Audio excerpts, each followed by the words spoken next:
మా పెద్దలు దారాదత్తం చేసింది ఎవరి కోసం?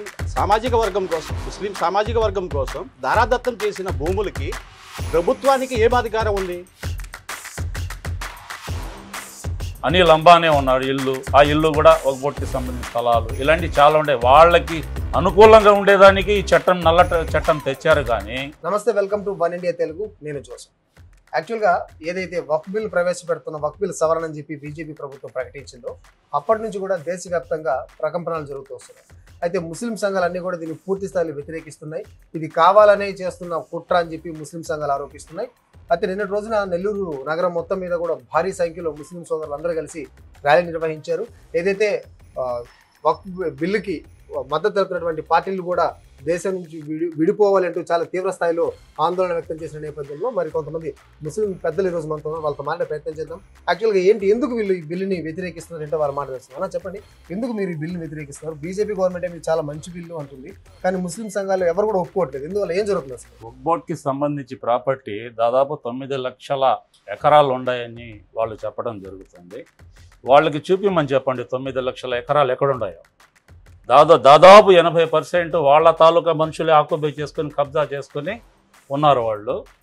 ఇప్పుడు 9 లక్షల ఎకరాల ప్రాపర్టీ ఉండాయి, ఇంత ఉంది. దాంట్లో వచ్చే ఆదాయం 160 కోట్లు మాత్రమే వస్తుంది అని వాళ్ళు చెప్పడం జరుగుతుంది. 160 కోట్లు వస్తుంది, రైట్. అవి ఉండే 20%కి వస్తుంది.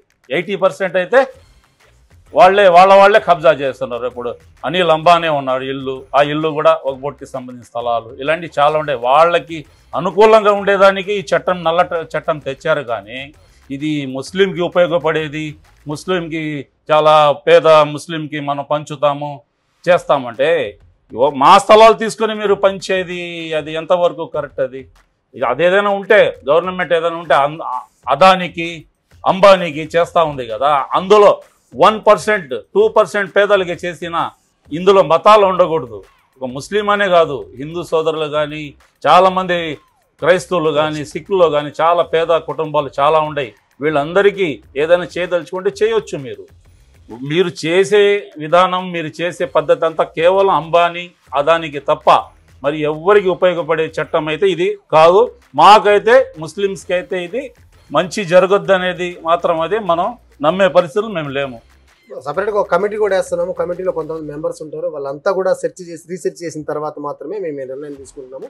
ఖచ్చితంగా దేశంలో ఉన్న ప్రతి ఒక్క పేద ముస్లింకు ఏవైతే సంక్షేమ పథకాలు ఉన్నాయో అవన్నీ అందడమే ఈ ప్రధాన అజెండాగా చెప్తున్నారు. సో ఇది అంతా తప్పు అంటారు అయితే మీరు? ఖచ్చితంగా అండి. ఇప్పుడు కమిటీలో మెంబర్స్ అంటున్నారు, ఇవి మన హిందూ సోదరులను కూడా దాంట్లో ఇన్వాల్వ్ చేస్తున్నారు. ఇప్పుడు దైవానికి సంబంధించినవి, ఎండోమెంట్ దానికి సంబంధించినవి, వాళ్ళ ఆఫీసులు, వాళ్ళ కమిటీ మెంబర్లు అవన్నీ ఉంటాయి. వాటిలో ఏమైనా మా ముస్లింకి ఎవరైనా ఉండారా? అందులో లేరు కదా. అది ఏ కులానికి సంబంధించిన వాళ్ళు అందులో ఉంటారు. అది కంటిన్యూగా ఎప్పటి నుంచో వస్తూ ఉంది, జరుగుతూ ఉంది. ఈ కొత్తగా ఈ పద్ధతులు వీళ్ళు ఇప్పుడు ఈ నల్ల చట్టంలో ఇవన్నీ ఇన్వాల్వ్ చేసి ఇక పోను ఈ ముస్లిమ్స్కి కనీసం ఓటు హక్కు కూడా లేకుండా చేయాలని ఈ నల్ల చట్టాలు ఇది మొదలు పెట్టినట్టే. కానీ ఇది ఇంకైన మోడీ గారైతే, అమిత్ షా వీళ్ళైతే ఏదో ముస్లింకి బాగు కోరి చేసే విధానం అయితే మాకు కనబడడం లేదు. సో ముందు మీరు ఏం చేయాలనుకుంటున్నారు? ఒకవేళ బీజేపీ కనుక ఈ చట్టాన్ని వెనక్కి తీసుకోకపోతే ముందు మీరు ఏం చేయాలనుకుంటున్నారు? వెనక్కి తీసుకోవాలండి. ఖచ్చితంగా వెనక్కి తీసుకునేదాకా మేము వదిలిపెట్టాము. ఈ ధర్నాలు అయితేమి, ర్యాలీలు అయితేమి, నిరాహార దీక్షలు కూడా త్వరలో మొదలవుతాయి. ఇక దీన్ని మాత్రం వదిలే ప్రసక్తే లేదు. ఎన్ఆర్సీ అన్నారు, సిఏ చట్టాలు అన్నారు, ఇవి కూడా రిటర్న్ తీసుకునేదాకా మనం వదలలేదు కదా. మనం దీన్ని కూడా వదిలే ప్రసక్తే లేదు. ఎంత దూరం పోరాడతామో, ఎంత దూరం న్యాయపరంగానే పోరాడతాము. మా హక్కులు మేము సాధించుకుంటాం. Right, thank you. వక్ఫ్ బిల్లుకు వ్యతిరేకంగా నెల్లూరు నగరంలో మొత్తం ముస్లిమ్స్ పెద్ద సంఖ్యలో ర్యాలీ కూడా చేశారు. ఎందుకు మీరు వక్ఫ్ బిల్లుని వ్యతిరేకిస్తున్నారు? బీజేపీ ఏమో చాలా మంచి బిల్లు అని చెప్తుంది, మీరు ఎందుకు వ్యతిరేకిస్తున్నారు? మంచి బిల్లు అంటే అది సామెత ఉంది కదా, సవితి తల్లి ప్రేమ ఏదో చెప్తారు, పూర్తిగా రాదు. బీజేపీ వాస్తవికంగా ఏదన్నా చెయ్యాలనుకుంటే వాళ్ళ స్లోగన్ ఏంది? హిందూ రాజ్యం చేయాలని. హిందువుల గురించి ఫస్ట్ ఆలోచించండి. ముస్లిమ్స్ గురించి, ముస్లిమ్స్ వక్ఫ్ బోర్డు అనేది ఏంటంటే, మా పెద్దలు దారాదత్తం చేసింది ఎవరి కోసం? సామాజిక వర్గం కోసం, ముస్లిం సామాజిక వర్గం కోసం దారాదత్తం చేసిన భూములకి ప్రభుత్వానికి ఏం అధికారం ఉంది? అధికారమే లేదు. అర్థమైందా?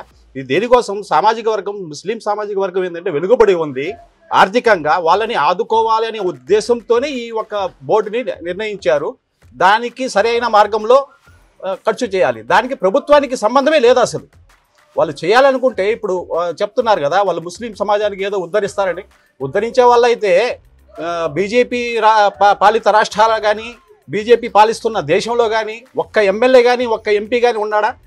వాళ్ళు పెట్టి అప్పుడు చెప్పండి మీరు ముస్లింలని ఉద్ధరిస్తామని చెప్తే అప్పుడు నమ్మగలుగుతారు. ఏమీ లేకుండా మీరు కాజేయాలి అనే ఒక అదానీకి అంబానీకి కట్టబెట్టాలనే ఒక ఉద్దేశంతోనే ఈ బిల్లుని తెస్తున్నారే తప్ప ముస్లిం సామాజిక వర్గానికి ఎట్టి పరిస్థితుల్లో మీరు మంచి చేసే గుణం కానీ బుద్ధి కానీ మీకు లేనే లేదు. ముస్లిం సామాజిక వర్గం వదిలేయండి, హిందూ సామాజిక వర్గానికే మీరు మేలు చేయలేరు. మీరు మేలు చేసే పని అయితే ఇది హిందూ దేవాలయాలు ఉన్నాయి కదా, దాంట్లో దళితులని, ఎస్సీలని, ఎస్టీలని స్థానాలు కల్పించండి.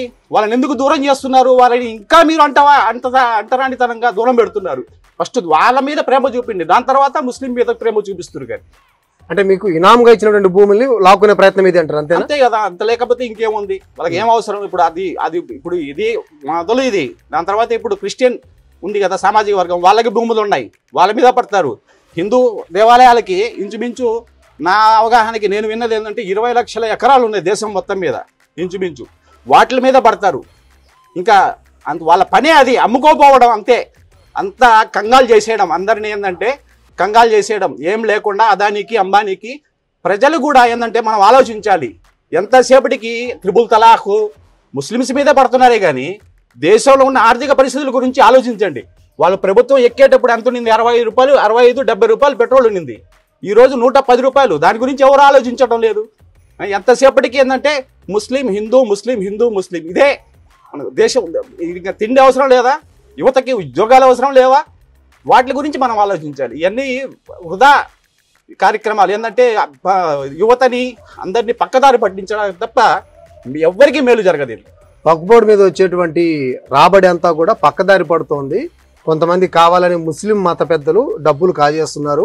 అవన్నీ నిరోధించి సక్రమ మార్గంలో ఈ డబ్బులు పెట్టేందుకే వక్ఫ్ బోర్డు సవరణ బిల్లు అంటుంది బీజేపీ. దానికోసం ఉన్నాయి కదా ముస్లిం సామాజిక వర్గంలో మీకు లా బోర్డు ఉంది, లా పర్సనల్ బోర్డు ఉంది, ఇంకోటి వచ్చేసి జమైతుల్ ఉలమా ఉంది. వాళ్ళకి అప్పచెప్పండి, వాళ్ళని వాళ్ళని ఏమంటారు, అది వాళ్ళని ఇంప్రూవ్మెంట్ చేయండి, అవగాహన కల్పించండి, వాళ్ళకి తెలియపరచండి. వాళ్ళని మీరు పక్కన పెట్టేస్తున్నారు.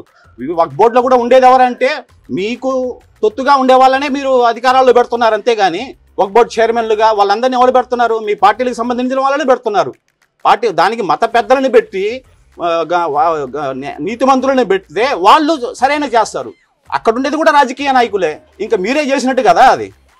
ఇప్పుడు తెలుగుదేశం ప్రభుత్వం ఉంది, వక్ఫ్ చైర్మన్ ఎవరు? అబ్దుల్ అజీజ్ గారు.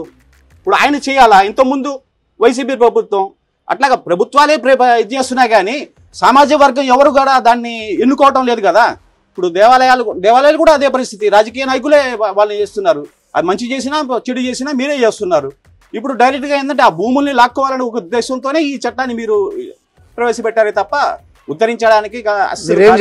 మరి దీని మీద ఎంతవరకు న్యాయ పోరాటం చేయాలో అంతవరకు చేసేదానికి మా సామాజిక వర్గంలో ప్రతి ఒక్కరు కూడా ఏకతాటిపైకి వచ్చే అవకాశం ఉందంటారు ఈ విషయంలో. ఎందుకు లేదు? నిన్న చూశారు కదా ర్యాలీ ఎంత మాత్రము ఇది విజయవంతమైందో. ప్రతి ఒక్కరిలో ఉంది. కొంతమంది రాజకీయంగా పోరాడుతున్నారు, కొంతమంది ఏంటంటే సామాజికంగా పోరాడుతున్నారు. అందరూ ఏకతాటిపై ఏ విధంగా అయితే ఎన్సీఆర్ గురించి పోరాడారో అదే విధంగా దీని గురించి కూడా పోరాడతామని పూర్తి విశ్వాసం ఉంది. ఇన్షాల్లాహ్.